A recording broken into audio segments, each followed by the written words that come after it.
پہلے تو میں نے مسلمانوں کے اخلاق سنے تھے، اب تو میں نے دیکھ بھی لیے،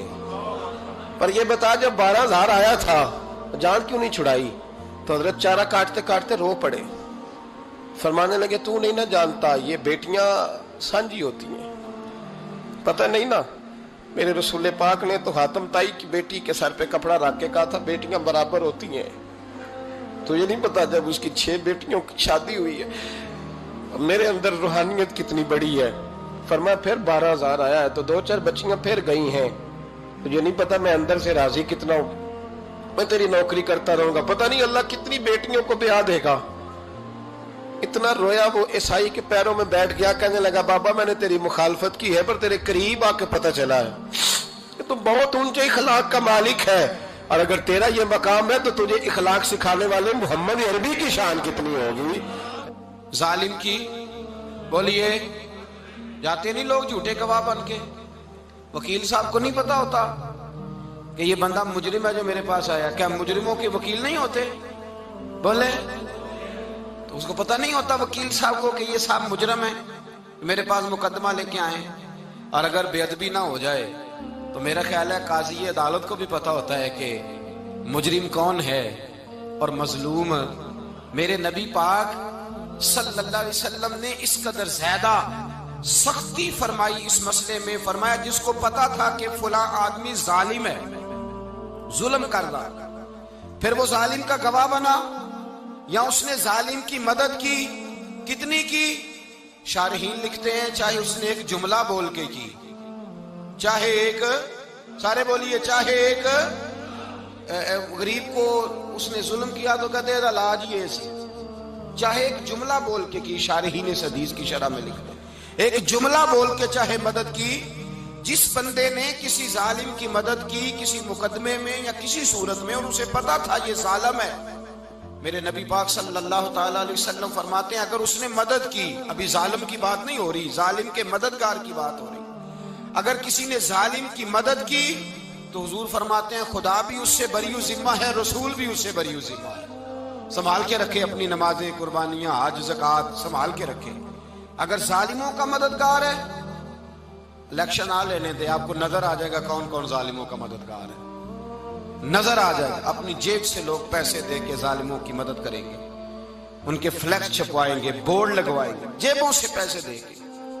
ہم نے خود آگ لگائی ہے چمن میں اپنے، بے سبب گردشی ایام کو الزام نہ دو، ہم نے خود نور کا ظلمت سے کیا ہے سودا، کر کے توہین سحر شام کو الزام نہ دو۔ ظالموں کے مددگار میدان میں آ گئے، یہ چھوٹا لفظ نہیں، میرے حبیب پاک صلی اللہ علیہ وسلم نے فرمایا جو ظالم کا مددگار ہے سن لے جو سجن کے ساتھ کچہری جاتا ہے، وہ یاد رکھے جو دوست کا گواہ بنتا ہے، وہ یاد رکھے جو کہتا ہے میں مانگی گیا تھا، مجھے بلایا گیا تھا قبضہ چھڑانے کے لیے کسی غریب بیوہ کی جائیداد پہ، وہ سن لے تو مدد کر کے نہیں آیا، تو خدا کے ذمے سے نکل گیا ہے۔ رسول پاک نے فرمایا تیرا میرا تعلق ختم ہو گیا، تو ظالم کا مددگار ہو گیا، پھر تو کہتا میں بے چین ہوں، میں بے قرار ہوں، میں آزمائش کا شکار ہوں، پلٹ کے دیکھ تو صحیح تیرا گناہ کتنا بڑا ہے۔ میرے نبی پاک صلی اللہ علیہ وسلم کا ایک اور فرمان سن لیں، ابن ماجہ ابو داؤد میں موجود ہے، اس حدیث کو آپ نے یاد کر لینا ہے، کر لیں گے انشاءاللہ، سارے کہیے انشاءاللہ، کر لیں گے یاد۔ حضور صلی اللہ علیہ وسلم نے فرمایا اگر تو ظالم کی مدد کرے گا نا، یہ لفظ دل کی تختی پہ لکھ لینا، یہ مکافات عمل ہے، مکافات عمل دنیا، ادھر کرو گے تو ادھر بھرو گے۔ فرمایا اگر تو کسی ظالم کی مدد کرے گا، سن لے حضور کا فرمان ہے، اگر تو ابن ماجہ ابو داؤد سیاہ میں موجود ہے، فرمایا اگر تو کسی ظالم کی مدد کرے گا تو رب تعالیٰ مرنے سے پہلے تیرے اوپر بھی ظالم کو مسلط کر دے گا،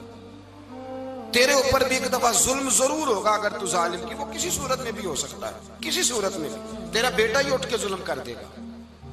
تو الجھ جائے گا،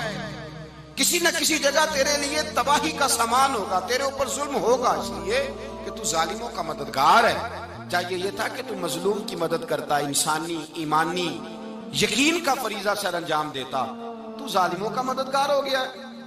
ٹٹول کے دیکھ لیں، رزلٹ نکال کے دیکھ لیں، ہمارے زمانے میں ظالموں کے مددگار زیادہ ہیں، اتنی لمبی زبانیں نکال کے ظالموں کی مدد کرتے ہیں،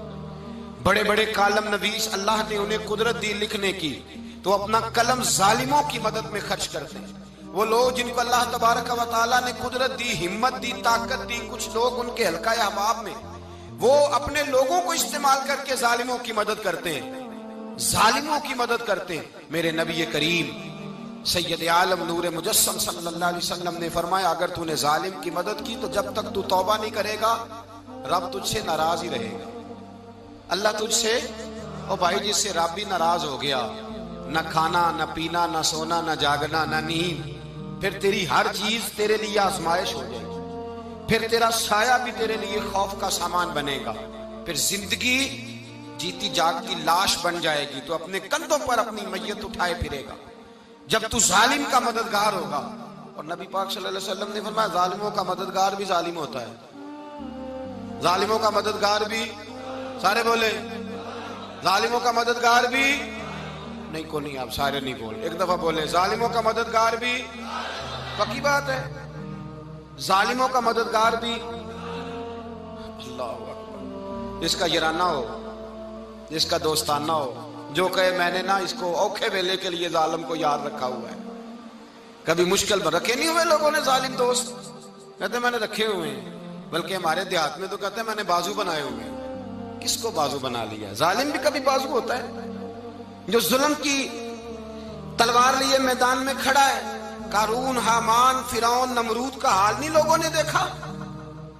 اپنے زمانے میں آپ نے کتنے لوگ نہیں دیکھے جن کے سائے سے، آواز سے لوگ کانپتے تھے؟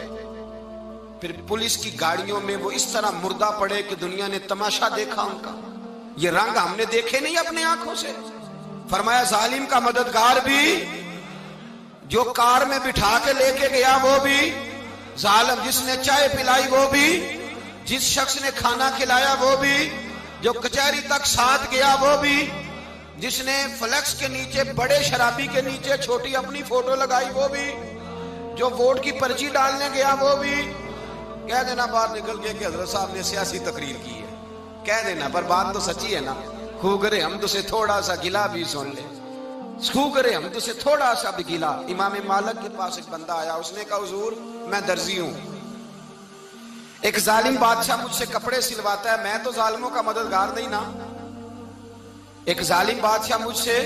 حضور میں تو مددگار نہیں نا ظالموں کا، جو فرمایا ظالموں کا مددگار بھی ظالم ہوتا ہے، تو کپڑے لے کے آتا ہے میں سی کے دے دیتا ہوں، ذمہ داری نہیں۔ یہ ایک آدمی دکاندار ہے، اس سے کوئی بندہ چیز خریدنے آئے گا تو تھوڑی کہے گا میں نے نہیں دینی، تو دے گا۔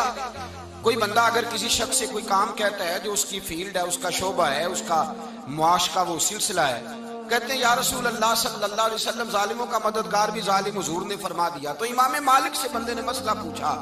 دل کی تختی پہ لکھنے والی باتیں ہیں، کہا حضور میں درزی ہوں، ظالم کپڑے سلواتے ہیں، میں تو مددگار نہیں نا۔ امام صاحب کہنے لگے نہیں، مددگار تو وہ ہوگا جو تجھے سوئی دھاگا فراہم کرے گا، تو پورے کپڑے سی کے دیتا ہے، تو خود بہت بڑا ظالم ہے، تو پورے سوٹ سی کے دیتا ہے، تو بہت بڑا ظالم خود ہے۔ مددگار تو وہ ہوگا جو تجھے دھاگا دے گا، جو تجھے بٹن دے گا، جو تجھے نلکی دے گا، جو ظالم سے اتنی نفرت ظلم کر کے بندہ ہے۔